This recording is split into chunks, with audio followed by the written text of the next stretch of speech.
চল বাবা, এইটা হলো আসল ঘটনা। একে তো দেখি ছবিটা তো বেশি সুন্দর। আপনাদের যদি কোনো আপত্তি না থাকে তো বিয়েটা খুব তাড়াতাড়ি সেরে ফেলতে চাই। আমাদের কোনো আপত্তি নেই, জিনিয়ারও কোনো আপত্তি নেই। না মা, আমার কোনো আপত্তি নেই। মাশাআল্লাহ, আলহামদুলিল্লাহ। কি মেয়ে!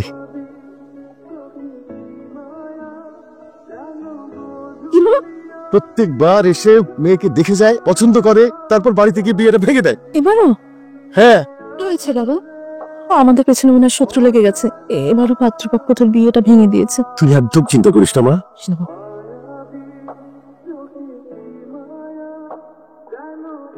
জি, আপনার জন্যই অপেক্ষা করছিলাম। আসলে একটা প্রশ্ন মনে অনেক ঘুরঘুর করছিল। আমাকে তো কেমন লেগেছে?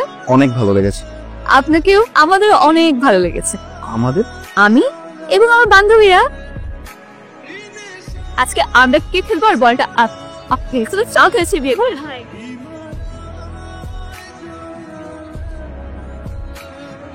কি করছিবি? আরেকটা নতুন পাত্রীর সন্ধান পেয়েছি মা। আরে শুধু কি স্কলার নাকি? দেখতে শুনতে মাশাআল্লাহ। এবার ছেলেটা কিন্তু ডাক্তার। আমি কি বলবো, আমি কি কখনো তোমাদের কথার বাইরে গিয়েছি? এইরকম মেয়ে যদি বাংলার ঘরে ঘরে থাকতো, সেটা কবেই সোনার বাংলা হয়ে যেত। ছেলেটার ছবি আছে, দেখ। তোমাদের পছন্দই আমার পছন্দ। লজ্জা পাচ্ছে। ঠিকই যাও।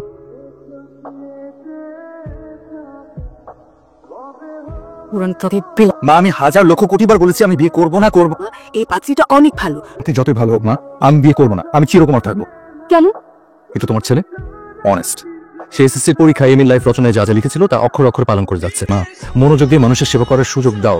বিয়ের পরে তো মানুষের সেবা করা যায়। শাড়ি গয়না গাটি এটা ওটা ওকে ফাইন, কিন্তু যাবো শুধুমাত্র তোমাদের মুখ রক্ষা করার জন্য, বিয়ে করার জন্য না। ও যদি পাত্রী একবার দেখে ও পটে যাবেই যাবে। আবার মনে করিয়ে দিচ্ছি, প্রিয় সহপাঠী, আমরা যে অঙ্গীকার করিয়াছি তাহা অটুট রাখিব। নতি স্বীকার করিব না, নতি স্বীকার করিব না। শপথ। শপথ। এবার অন্য কিছু করবা। টিম হাম টান টান। বাবা, মুখটা তো তোর না, এমন মাথা মুজে যাচ্ছিস, মানুষ কি ভাববে? আমি তাকাবো না প্লিজ বাবা। আমি বিয়ে করবো না। যেহেতু শুধু তাকাতে বলছে, শুধু একবার তাকা।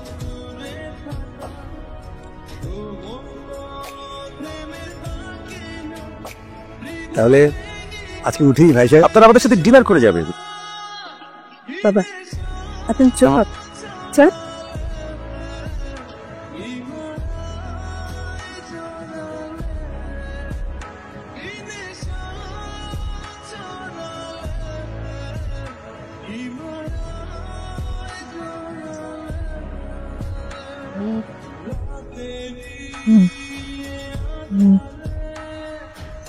চল বাবা। এইটা হলো আসল ঘটনা। টিম মেরে মেরে সবাইকে ভাগেছি। এর আগের বার একজনকে চ্যাংদোলা করে কি বলে আঙ্কেল, আরেকজনও তো আমরা তিনজন মেরে একদম হাসপাতালে পাঠিয়ে ঘর। উল্টে নাকি তোরা কেন করছিস সেগুলা? তোমাদের পছন্দ হয়েছে, আমার তো পছন্দ হয়নি। এবার যে ছেলেটা আসলো, সেই ছেলেটা তো দেখতে শুনতে ভালো, হ্যান্ডসাম, ডাক্তার। আসলে একটু মিস্টেক হয়ে গেছে। ওরা আগের ডিরেকশন হিসেবে টিম ছুড়ে মেরে দিয়েছে। উপরে দৌড়ে গেছে ওদেরকে মানা করার জন্য। বাপের গায়ে মারলি কেন? টার্গেট ছেড়েই ছিল, কিন্তু টার্গেটটা মিস হয়ে গেছে। টার্গেট করেও মারে, তা আবার আমার মাথায় ডিম। এই বিয়ে ক্যান্সেল। এই মেয়ে বিয়ের আগে ডিম মারতে পারে, সে তো বিয়ের পরে বোম মারতে পারবে না। না বলেছে। এই না ওই না না বাবা, আমি বিয়ে করবো মা, ওই মেয়েকে বিয়ে করবো। তোর বাবার মাথায় ডিম মেরেছে, তাকে তুই বিয়ে করবি? আমি না সারা জীবন পড়ালেখার মধ্যে ডুবেছিলাম, কোনো মেয়ের দিকে চোখ তুলে তাকাইও নি। ওর চোখের দিকে তাকিয়ে আমার সবকিছু এলোমেলো হয়ে গেছে মা। প্রথমবারের মতো প্রেমে পড়ে গেছি বাবা। আমি যদি বিয়ে করি, ওই মেয়েটা কি করবো? ডাকাত মেয়ের সাথে তো তোকে আমি বিয়ে দেবো না। তুই বলেছিলি না যে তুই চিরকুমার থাকবি? তুই চিরকুমারই থাকবি। মানুষের কল্যাণে জীবন উৎসর্গ করার অনুমতি আমি তোকে দিলাম। এই ঘটনা ঘটার পিছনে নিশ্চয়ই কোনো কারণ আছে। তাছাড়া মেয়েটাকে দেখে তো মানসিক বিকারগ্রস্ত মনে হয়নি। আমি মেয়ের সাথে দেখা করতে চাই। তুই কোথাও যাবি না। আমরা জেনে শুনে বাসায় একটা অ্যাটম বোম আনতে পারবো না। প্লিজ বাবা। হ্যালো, আপনি যার মাথায় ডিম মেরেছেন আমি তার ছেলে। মানে আমি আপনাকে মনে মনে খুঁজছিলাম, কিছু কথা বলতে চাই। আমরা কি দেখা করতে পারি? আসলে আপনার সাথে দেখা করবো এটা শুনে আমার বাবা মা ভীষণ ঘাবড়ে গেছিল। যে মেয়ে ডিম মারতে পারে সে মেয়ে নাকি বোমও মারতে পারে। একদমই পাত্তাও দেয়নি সব কথাবার্তা। একটা বিষয় খুব জানতে ইচ্ছে করছে যে এরকম একটা ঘটনা কেন ঘটালেন বলো?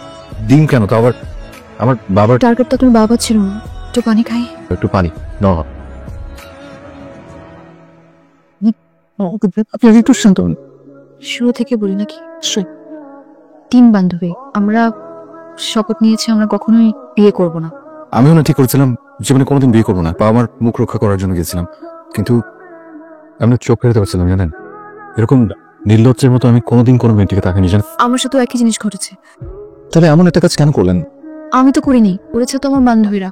ওদেরকে আমি আগেই শিখিয়ে। এই হচ্ছে ঘটনা। আমি পুরো ঘটনা আমি আমার বাবা মার সাথে শেয়ার করব। আপনার কাছ থেকে একটা বিষয়ে কনফার্ম হওয়ার জন্য, ঠিক আমি কি বিয়ে করতে কোনো আপত্তি নিতে আপনার না? ঠিক আছে, ওদেরকে এবার আসতে বল। আসুক না বাবা। Thank you.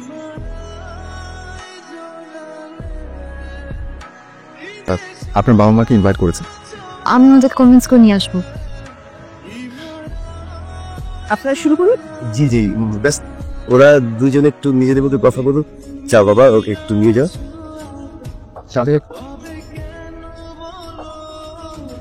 এখন নিচে চুপচাপ ছিলেন, কথা বলছেন না, চুপ করে থাকবেন? নার্ভাস লাগছে। টেনশনের কিচ্ছু নাই। শুরু করুন। জি জি। জানি আপনারা আর আমরা তো এখন এক। ডিম চা। আপনারা সেদিন আমাদেরকে ডিম দিয়ে আপ্যায়ন করলেন না? বাসায় ডেকে না অপমান করা, এটা আপনাদের ঠিক হয়। প্ল্যান করেছেন আমাদের অপমান করবেন, সেই জন্য এইবারের মতো এরকম ছোট লোকের সাথে আমার মেয়ের বিয়ে আমি দেবো। মুখে কথা বলবেন, এই বুক সামলে আপনি কথা বলবেন। আমার ছেলে দিয়ে বিয়ে করা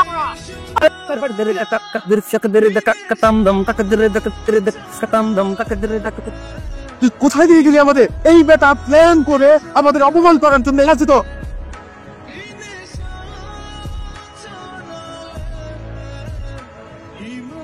প্রথম ভুলটা তো আমরা। আমাদেরকে দাওয়াত দিয়ে দেখে নিয়ে গিয়ে এটা করবে? খেতে দিয়েছে সবকিছু নিয়ে। কি ধরনের আলোচনা? প্রথম তো বাবা চিৎকার করে উঠলো। তুই ওদের পক্ষ নিচ্ছিস কেন? আমি তোকে পরিষ্কার ভাবে বলে দিচ্ছি, ওই বাড়িতে আমি তোকে বিয়ে দিব না। আমার কথা ফাইনাল। তুই জানতেও পারবি না কার সাথে তোর বিয়ে ঠিক করবো। যেটা বললাম এটাই ফাইনাল হবে। হ্যালো, কি বলছেন? আমি কি করবো বলেন? উঠে নিয়ে যাবো মানে থানা পুলিশ হয়ে যাবে। আর তাছাড়া শুনুন, হ্যালো জিনিয়া, হ্যালো, আমার প্রথম প্রেম।